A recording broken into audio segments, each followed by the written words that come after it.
स्वागत है दोस्तों आपका फिर से एक नए वीडियो में। तो दोस्तों आज के इस वीडियो में हम बात करने वाले हैं ब्राइटकॉम ग्रुप लिमिटेड के बारे में। ब्राइटकॉम ग्रुप का जो शेयर है अगर इसके हम बात करेंगे तो आज की डेट में इस स्टॉक में गिरावट देखने को मिल रही है। लोअर सर्किट भी इस स्टॉक में लगा था और क्लोजिंग जो है वो लोअर सर्किट के पास ही हुई है। तो यहाँ पर ये जो स्टॉक है दोस्तों, इस स्टॉक में अब आगे क्या हो सकता है उसके बारे में हम बात करने वाले हैं। अब जो है कल की डेट में यहाँ पर जो है इस स्टॉक के लिए काफ़ी इंपॉर्टेंट दिन यहाँ पर रहने वाला है। क्यों रहने वाला है उसके बारे में आगे हम इस वीडियो में बात करने वाले हैं और इस स्टॉक में कल क्या तेज़ी हो सकती है उसके बारे में भी हम यहाँ पर बात करने वाले हैं। तो चलिए दोस्तों वीडियो को शुरू करते हैं। अगर आपने चैनल पे पहली बार विज़िट किया है तो चैनल को सब्सक्राइब ज़रूर कर लीजिएगा और नोटिफिकेशन बेल का आइकन भी प्रेस कर लीजिएगा। आपको इस चैनल पर स्टॉक मार्केट से रिलेटेड लेटेस्ट वीडियोज़ मिलती रहती है और BCG से रिलेटेड जब भी कोई भी अपडेट आएगी बिल्कुल आपको इस चैनल पर मिल जाएगी। दोस्तों अगर हम बात करेंगे BCG की तो प्रीवियस क्लोजिंग 25 रुपये और 15 पैसे पे हुई थी और अभी जो क्लोजिंग हुई है वो 24 रुपये और 10 पैसे पे हुई है। 4.17% तक की गिरावट यहाँ पर देखने को मिल रही है। ओपनिंग की बात करेंगे तो ओपनिंग 24 रुपये और 45 पैसे पे हुई थी। उसके बाद इस स्टॉक ने लो बनाया था। इस स्टॉक में काफ़ी फ्लक्चुएशन देखने को मिला और 25 रुपये 80 पैसे तक का हाई भी बनाया स्टॉक ने। और उसके बाद इसमें अचानक से यहाँ पर जो बाद में फिर लोअर सर्किट भी लगता हुआ नज़र आया 23 रुपये 90 पैसे का। बाद में फिर हल्की फुल्की लास्ट के टाइम में बाइंग दिखी लास्ट के कुछ मिनट में और थोड़ा स्टॉक जो है थोड़ा मोड़ा ऊपर गया और 24 रुपये 10 पैसे पर यहाँ पर स्टॉक ने क्लोजिंग दी है जो कि लोअर सर्किट के पास ही है। अब देखिए इस स्टॉक की बात करेंगे दोस्तों तो पिछले कुछ दिनों से स्टॉक जो है यहाँ पर 23 रुपये से 26 रुपये के बीच की रेंज में यहाँ पर चल रहा है और ये काफ़ी इंपॉर्टेंट लेवल है। 23 रुपये का लेवल जब स्टॉक अभी तक ऊपर गया है, 36 रुपये का लेवल टच किया उसके बाद इसने तोड़ा नहीं है। तो 23 रुपये जो है यहाँ पर इंपॉर्टेंट लेवल रहने वाला है। तो कल की डेट में दोस्तों यहाँ पर जो है काफ़ी इंपॉर्टेंट दिन है।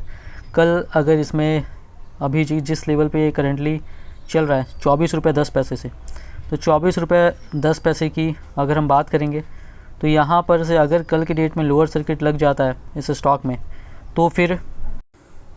तो अगर कल की डेट में लोअर सर्किट लगता है तो स्टॉक का प्राइस 23 रुपये से नीचे भी यहाँ पर जा सकता है। तो कल काफ़ी इंपॉर्टेंट दिन है यहाँ पर। कल देखते हैं यहाँ पर इस लेवल से 23 रुपये से पहले स्टॉक में बाउंस बैक देखने को मिलता है या नहीं, और पहले की तरह जिस तरीके से अगर उस हिसाब से देखें तो हो सकता है कल की डेट में तेज़ी होगी और अपर सर्किट भी यहाँ पर लगता हुआ नज़र आ सकता है। इसके चांसेस यहाँ पर रहेंगे।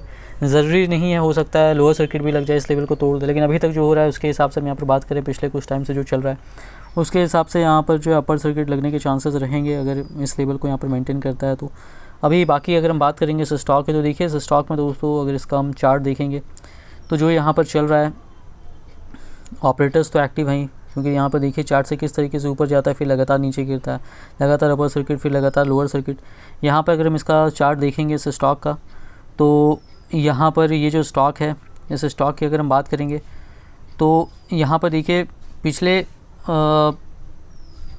5 साल का ही मैं यहाँ पर दिखा दूँ आपको। देखिए स्टॉक लगातार यहाँ पर सिंगल डिजिट में ही चल रहा था। 2020 से 21 तक भी सिंगल डिजिट में ही था।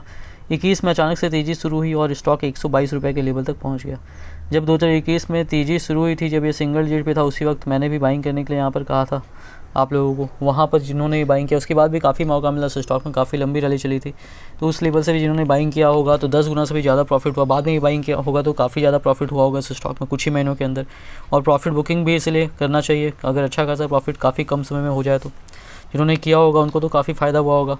और इसी वजह से दोस्तों जब ऊपर के प्राइस पे था तो मैंने कहा भी था कि ज़्यादा पैसे का इन्वेस्टमेंट अब इस लेवल पे बिल्कुल भी मत कीजिएगा, क्योंकि अगर स्टॉक नीचे गया तो फिर यहाँ पर जो है काफ़ी दिक्कत भी हो सकती है। अभी यहाँ पर अगर हम बात करेंगे इस स्टॉक की तो ये जो स्टॉक है फिर जिस तरीके से सिंगल डिजिट से 122 रुपये के लेवल तक गया उसी तरीके से वापस गिर करके सिंगल डिजिट तक भी आ गया 9 रुपये 35 पैसे तक। और अभी 9 रुपये 35 पैसे से फिर अचानक तेज़ी हुई 36 रुपये तक गया, अभी गिर कर 24 रुपये 10 पैसे पे चल रहा है। देखिए ऑपरेटर्स एक्टिव हैं, पहले भी इस स्टॉक में हो चुका है। और बाकी यहाँ पर फॉरेंसिक ऑडिट जो सेबी की ओर से चल रही थी उसकी जब से न्यूज़ आई तो स्टॉक लगातार गिरने लगा। बीच में quarterly results Q1, Q2, Q3, Q4 सारे अच्छे हैं, लेकिन फिर भी स्टॉक का प्राइस लगातार डाउन होता रहा। तो समझ लीजिए यहाँ पर इस स्टॉक में दोस्तों इसी से पता चलता है कि सब कुछ सही नहीं चल रहा जो दिखाई पड़ रहा है। फॉरेंसिक ऑडिट में भी यहाँ पर जो इंट्रीम ऑर्डर है उसका उसमें इम्पेयरमेंट चार्जेस जो है उसको लेकर के यहाँ पर 868 करोड़ का उसको लेकर के सेबी ने जवाब मांगा है। बाकी जो उनका सब्सिडीज़ का जो भी अकाउंटिंग है, जो भी ऑडिटिंग है, उसको लेकर के भी जो सेबी का नॉर्म्स है उसके हिसाब से नहीं है, सेबी का कहना है उसको भी सही सेबी के नॉर्म्स के हिसाब से उन्होंने कहा है बताने के लिए। और भी शेयर होल्डिंग पैटर्न सही रिलीज़ करने को कहा था सेबी ने, उसको रिलीज़ भी कर दिया। उसमें पता भी चला कि उन्होंने गलत शेयर होल्डिंग पैटर्न पहले के क्वार्टर्स में बताया भी है। तो उस कंपनी ये सारी चीज़ें यहाँ पर जो है शेयर होल्डिंग पैटर्न तक गलत बता रही थी। तो समझ सकते हैं कंपनी के ऊपर भरोसा करना काफ़ी मुश्किल है। तो अभी यहाँ पर अगर हम बात करें, कंपनी के प्रमोटर्स की होल्डिंग जो थी काफ़ी कम थी, लेकिन कंपनी उसको बढ़ाकर बता रही थी। तो यहाँ पर जब तक फॉरेंसिक ऑडिट का फाइनल रिजल्ट नहीं आता है तब तक इस स्टॉक के बारे में क्या होने वाला आगे कोई भी कुछ नहीं कह सकता है। तो यहाँ पर बिल्कुल ये रिस्क होने वाला है। तो जब तक फाइनल रिजल्ट नहीं आता, इन्वेस्टमेंट तो मेरी राय में बिल्कुल भी नहीं करना चाहिए। अगर पॉजिटिव आता है तो फिर यहाँ पर इन्वेस्टमेंट किया जा सकता है, और नेगेटिव आता है तो फिर तो इसको वापस से सिंगल डिजिट में बिल्कुल जाएगा ये स्टॉक। अब यहाँ पर अगर हम बात करेंगे तो देखिए आज की डेट में जो वॉल्यूम हुआ है NSE पर 2,83,37,381 शेयर्स तक का हुआ है। और फिर यहाँ पर देख सकते हैं लास्ट में जब यहाँ पर अचानक से तेज़ी लोअर सर्किट लगने के बाद शुरू हुआ तो 1,40,000 केवल बायर्स थे, 44 लाख से ज़्यादा सेलर्स ही थे यहाँ पर। और उसके बाद फिर देखिए यहाँ पर BSE पर जो वॉल्यूम है ये भी 35,81,817 शेयर्स तक का हुआ है, और डिलीवरी परसेंटेज 53.69% तक का यहाँ पर है। NSE पर डिलीवरी परसेंटेज जो है 49.09% तक का रहा है। टोटल वॉल्यूम की बात करेंगे तो टोटल वॉल्यूम जो है वो यहाँ पर 3 करोड़ और 20 लाख तक का हुआ है। अब यहाँ पर अगर हम बात करेंगे लार्ज डील्स की, तो आज की डेट में 11 लार्ज डील्स यहाँ पर 25 जुलाई की डेट में इस स्टॉक में हुई है, यहाँ पर आप देख सकते हैं। अब यहाँ पर अगर हम बात करेंगे आगे, तो देखिए दोस्तों यहाँ पर इस स्टॉक में इस लेवल पे बाइंग कर रहे हैं कि जैसे जिस तरीके से कल की डेट में हुआ, पहले तेज़ी हुई, प्राइस फ्लक्चुएट हुआ, फिर लोअर सर्किट लग गया, तो रिटेलर्स यहाँ पर बाइंग कर रहे हैं और यहाँ पर फंस रहे हैं। अचानक से अगर स्टॉक में पहले की तरह हो गया, लोअर सर्किट लगना शुरू हो गया, तो फिर यहाँ पर रिटेलर्स काफ़ी बुरा फंसने वाले हैं। आज भी उसी तरीके से हुआ, लोअर सर्किट लगा, हालांकि लास्ट के टाइम में थोड़ा प्राइस लोअर सर्किट से ऊपर गया। तो देखिए यहाँ पर रिटेलर्स जो है यहाँ पर फंसिए मत, इस स्टॉक को खरीद करके काफ़ी रिस्क है मेरी राय में। यहाँ पर अभी फ़िलहाल तो बाइंग करना बिल्कुल भी सही नहीं रहेगा। और देखिए यहाँ पर अभी न्यूज़ भी निकल करके आई थी यहाँ पर कंपनी की ओर से कि कोलैबोरेशन किया है लूपमी इंटेलिजेंट मार्केट प्लेस के साथ, जो AI एक्सपर्टाइज कंपनी है, लेकिन उसके बावजूद यहाँ पर स्टॉक में तेज़ी देखने को नहीं मिली। इस न्यूज़ से काफ़ी सारे रिटेलर्स खरीदने के लिए गए भी होंगे उसके अगले दिन, लेकिन फिर स्टॉक में लोअर सर्किट लग गया। तो देखिए बचिए इस स्टॉक में, अगर फंसेंगे तो फिर काफ़ी दिक्कत हो सकती है, और जब तक क्लियर चीज़ें नहीं हो जाती हैं। और यहाँ पर अगर हम बात करेंगे तो देखिए मार्केट में साइडवेज चल रहा है, मार्केट 19,680 पे क्लोजिंग है, कल की क्लोजिंग से 8.25 ऊपर है निफ्टी की क्लोजिंग।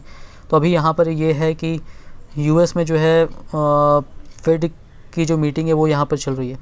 तो US मार्केट हालांकि कल तेज़ी थी उसमें, और चाइना की मार्केट में भी यहाँ पर तेज़ी देखने को मिली है। चाइना से सरकार के जो फैसला है उसको लेकर के, अभी जो वहाँ इंटरेस्ट रेट हाइक होगा वो फाइनल इंक्रीज़ हो सकता है इस तरीके से। तो यहाँ पर जो फेड की मीटिंग होने वाली है उसको लेकर के भी सब कॉशियस है। फेड की जो मीटिंग होगी वेडनेसडे को, यानी कि शुरू हो चुकी है आज। अब यहाँ पर कल की डेट में वो ख़त्म होगा, तो कल मार्केट बंद हो जाने के बाद कल मिडनाइट को उसका निर्णय आएगा, और परसों जो थर्सडे का दिन रहेगा एक्सपायरी का, उस दिन उसका असर देखने को मिल सकता है।